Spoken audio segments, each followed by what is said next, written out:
and welcome to the Shadowland radio show. I'm your host, Dr. William Lester, and I want to welcome you to this episode. Today, we are very fortunate to have an outstanding guest. This is Lisa Livingston-Martin. She's a lifelong resident of Southwest Missouri, and she lives in Webb City. She graduated from Missouri State University with a BS in Political Science and a JD from Washington University at the St. Louis Law School. She's practiced law in Southwest Missouri for more than 20 years. Lisa is also a co-team leader of Paranormal Science Lab, which focuses on paranormal research at historic sites. Lisa is the author of Civil War Ghosts of Southwest Missouri and Haunted Joplin. She's also written Missouri's Wicked Route 66. That sounds really creepy. And Haunted Carthage, Missouri, all published by the History Press. Lisa's appeared on The Haunted Collector on Sci-Fi Channel and a new episode on My Ghost Story Caught on Camera, which was shown on A&E and Biography.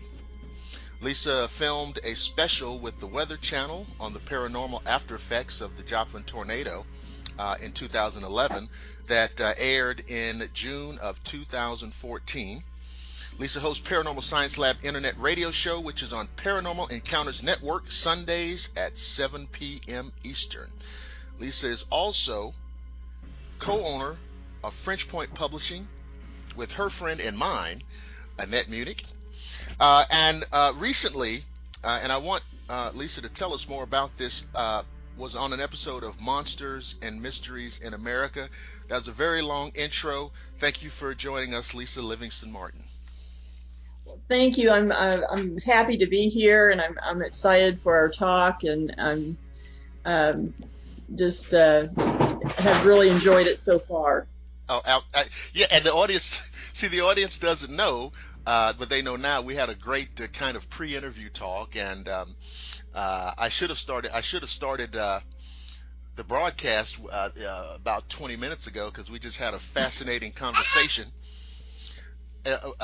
Do we have? Is that a bird? That's a grandchild walking through the house that's being ushered out. I'm sorry. No, it's okay. That's okay. We're a family-oriented show. That's fine. So, you've got a lot going on, Lisa. But the last thing I mentioned is Monsters and Mysteries in America, and I know we were saying in the pre-interview that that's to me a very well done show, and I try to catch every episode. So can you talk a little bit about what was going on with that show? Sure. They contacted me because they're shifting their focus to more of the phenomena other than ghosts and so forth. Mm-hmm. And they had researched and heard about the butterfly people effect after the Joplin tornado, and they wanted to do an episode on it. So aired last week, in fact, episode 8 of season 3. There's a couple of stories in it, but this one was called Tornado Phantoms, and discussed the experiences of a couple of people, and then I was on there as a consultant and expert, I guess. Not that you can really be one here, but it was really interesting because the Joplin tornado was unique in several ways. Aside from being one of the deadliest in U.S. history, it covered such a wide area. It was on the ground for 13 miles with a path of destruction from about a half mile wide to almost a mile wide in spots, and destroyed over 9,000 structures. It went through, right through Joplin, Missouri, through a very populated area. And even today, there are areas in the disaster zone that there's no building for, a block at a time. Very surreal.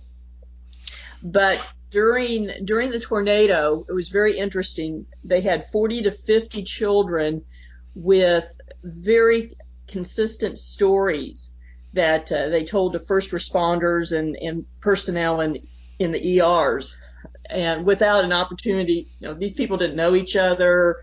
hadn't talked to anyone, so they were all independent stories. And they told the stories of these butterfly people coming down and helping them during the tornado, that they were beings of light, but looked closest to like a human woman in a flowing gown with huge butterfly-shaped wings, and that they would come down and basically would guard the children and people around them. Debris would be deflected from them, almost like a shielding process or something. Mm-hmm. And the children would discuss that they would communicate with them through telepathy, more or less, and tell them it was going to be okay, give them reassurance, things like that. And the stories were so consistent, it was amazing to everyone. And ironically, none of the children described the beings as angels, which we're in the middle of the Bible Belt. It's very religious, and you would expect a good number of them to say an angel came down, but they didn't. So that was very interesting. They also had a lot of stories immediately after the tornado. And to just give you an idea, the only thing I could compare it to was pictures and video of bombed out cities in World War II in Europe. Mm-hmm. Just block after block of just rubble. I've lived in this area all my life, other than going away for school and being away a few years. And you would drive through town and lose track of where you are, because there were no landmarks, no street signs, virtually no trees. You could see clear across town for 10 miles because there was nothing obstructing your view. So in the aftermath of the tornado, you had survivors walking in the streets trying to get places. And you had a lot of stories of shadow people walking along with the survivors. And so that's very interesting, because usually you hear about shadow people as something bad or evil, right. Scary, but they were almost acting as protectors, as guardians. The story that they highlighted in the Monsters and Mysteries in America episode was a nurse who was helping people saw a shadow person, again, larger than a normal human, standing over a mother and her child, as if giving protection, keeping things away. So it's very interesting. And there's been a spike in activity reported in that area since the tornado.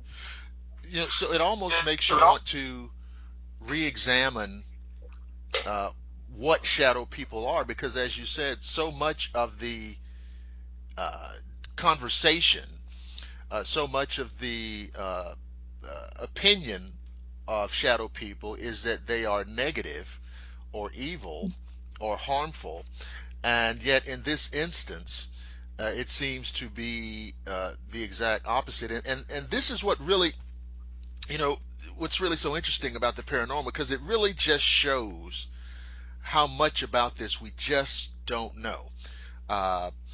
It's also interesting too that you referenced earlier that these beings with the butterfly type wings, again, in the Bible Belt, not mm-hmm. being referred to as angels, because you would assume that would be the term that the people would go right to. Oh, well, these are angels coming down from heaven to protect everybody from the cataclysm.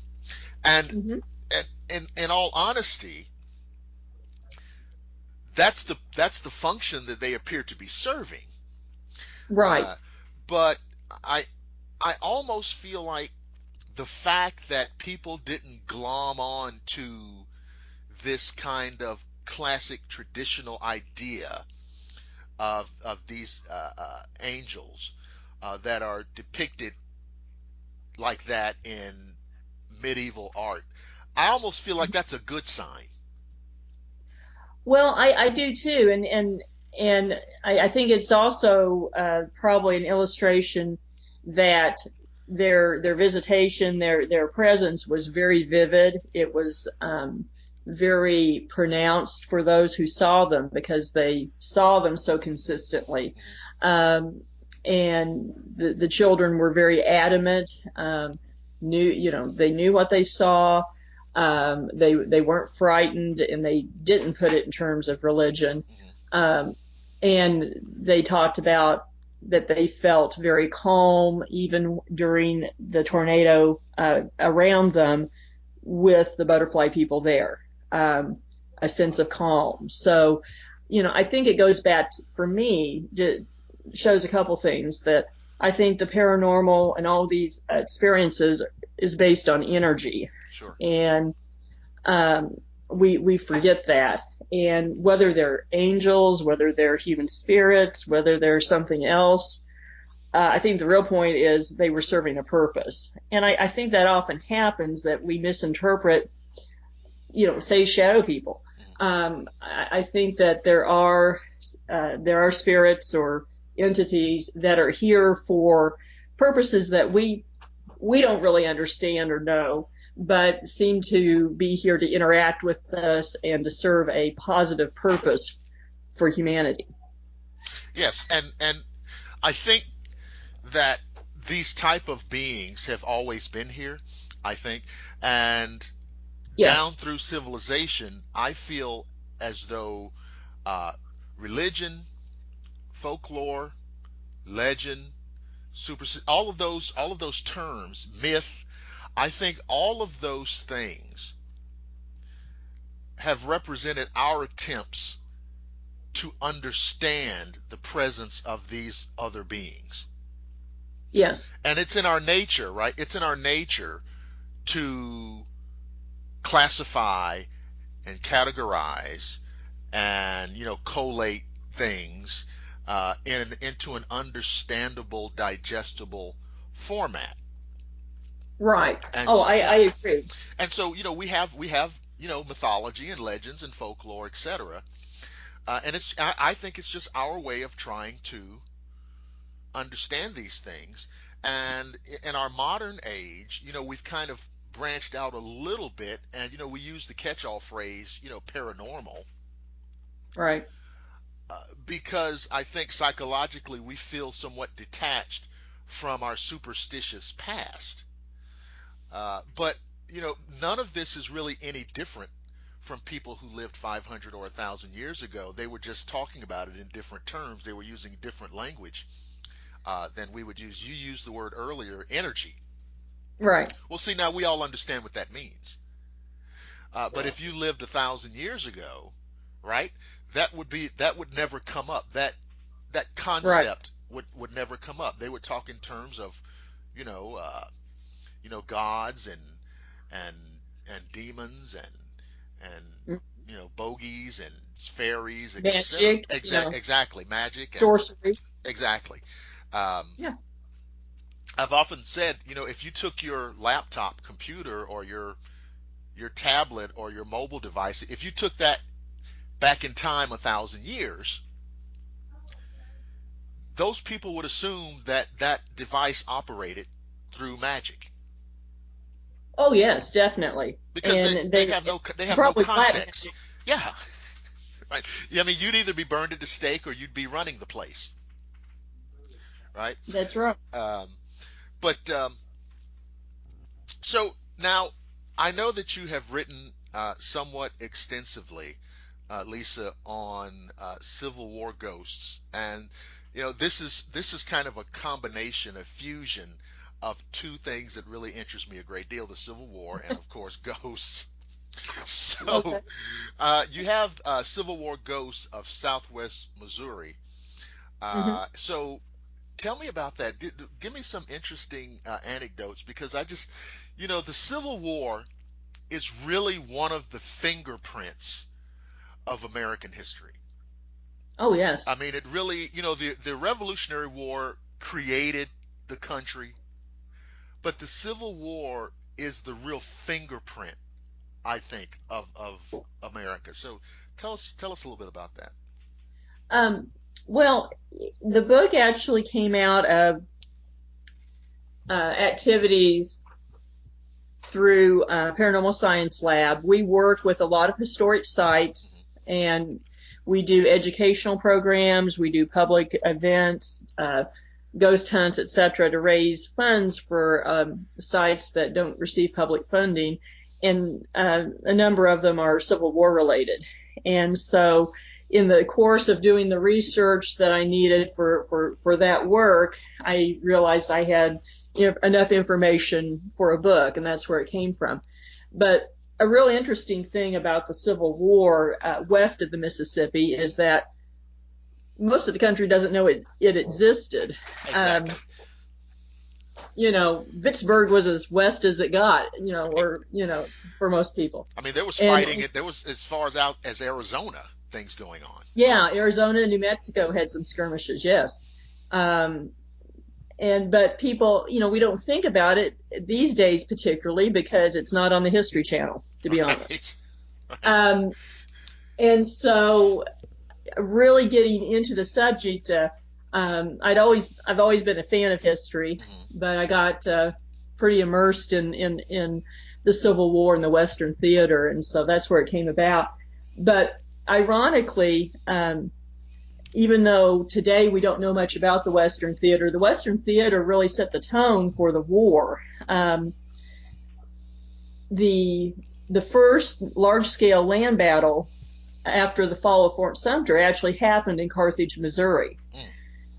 Before Bull's Run, anything else. There have been some skirmishes, small skirmishes here and there, but Carthage, Missouri was the first place that you had large numbers of men on both sides that they knew they were going to meet. They knew there was going to be a battle, large amounts of artillery used, etc. And that was July 5th of 1861. Right. And the sitting governor was a very strong Confederate sympathizer, and Missouri was kind of unique because, one, we were a border state, but slavery was legal in the state, had been from when it was entered, and the population kind of divided. Northern part of Missouri was settled more by Northerners. Southern Missouri was settled more by Southerners. And we didn't have many, plantations, things like that, but right. Slaveholders here usually had a small number of slaves working on smaller farms, those situations. And you had tensions for a number of years because of the bloody Kansas situation. Right. And in fact, John Brown from Harper's Ferry, he started the first towns he burned were about 50 miles from where my house sits right now. Oh my. In the mid 1850s, Pottawatomie and Osawatomie, Kansas. And so for years before the war broke out, we literally had border war going on. And where I sit right now, I'm less than 10 miles from the Kansas border. And so you had a lot of tension, a lot of things going on. We had towns burned in Missouri within 5 miles of my house now before the war ever started. So that was kind of the environment they were in. And the federal troops took over the garrison in the capital, Jefferson City, and the sitting governor fled with the state militia, gaining troops.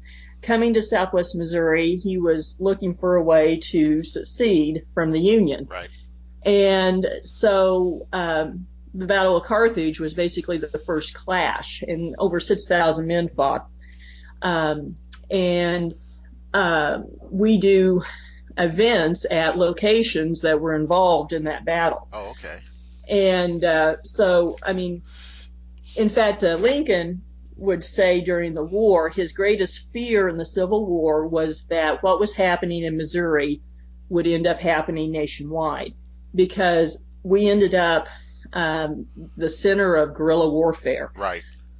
And in an area maybe 150 miles square, you had about 1,000 guerrilla fighters roaming any given time.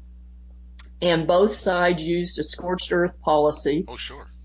They burned everything, burned farms, burned crops, what they couldn't take and carry, they destroyed. And so you literally had men off fighting, and you had women and children, and very common that, these families are hiding out in the woods, living on berries, trying to survive.